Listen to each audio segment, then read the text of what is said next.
का ये मेरा क्वेश्चन है टाइम एंड वर्क पर। तो क्वेश्चन क्या है वो समझ लेते हैं सबसे पहले हम लोग। क्वेश्चन ये है कि ए एंड बी दो लोग हैं, एक का नाम ए है एक का नाम बी है, दोनों can complete a work separately in 10 days and 15 days. बात समझ लो, ए जो है वो 10 डेज में काम कंप्लीट कर रहा है और बी जो है वो 15 डेज में काम कंप्लीट कर रहा है। इसका मतलब फास्ट कौन है?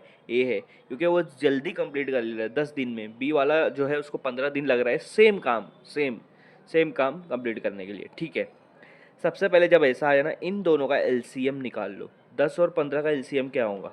30। कैसे? 10 के टेबल में 30 आ रहा है, 15 के टेबल में 30 आ रहा है। 10 के टेबल में 30 कितने पे आ रहा? 3 पर। 15 के टेबल पे 30 कितने पे आ रहा? 2 पर। इसका मतलब ए जो है एक दिन में 3 यूनिट काम कर रहा है। उसको टोटल कितना काम करना है? ये टोटल काम हो गया जो आपने एलसीएम निकाला 30 यूनिट। इन लोगों को 30 यूनिट काम करना है, तो ए जो है वो 30 यूनिट 10 दिन में कंप्लीट कर रहा है, वहीं बी जो है वो 30 यूनिट 15 दिन में कंप्लीट कर रहा है। ठीक है, ए ए ने ए जो है वो एक दिन की बात करें तो वो 3 यूनिट कंप्लीट कर रहा है। जब 10 दिन में वो 30 यूनिट कंप्लीट करेगा तो एक दिन में 3 यूनिट कंप्लीट करेगा। बी जो है वो 30 यूनिट 15 दिन में कंप्लीट कर रहा है। इसका मतलब एक दिन में सिर्फ 2 यूनिट काम कर रहा है वो। बी जो है वो थोड़ा सा स्लो है, ये चीज़ समझ लो। ठीक है, आगे बढ़ते हैं। अब बोला है कि B alone work for 3 days and then he left the work. In how many days will A finish the remaining work. उन्होंने बोला है कि क्या हुआ कि बी ने काम शुरू किया और 3 दिन तक के अकेले काम किया। बी ने 3 दिन तक के अकेले काम किया। अगर बी 3 दिन तक काम करेगा तो हर रोज 2 यूनिट काम करेगा बी।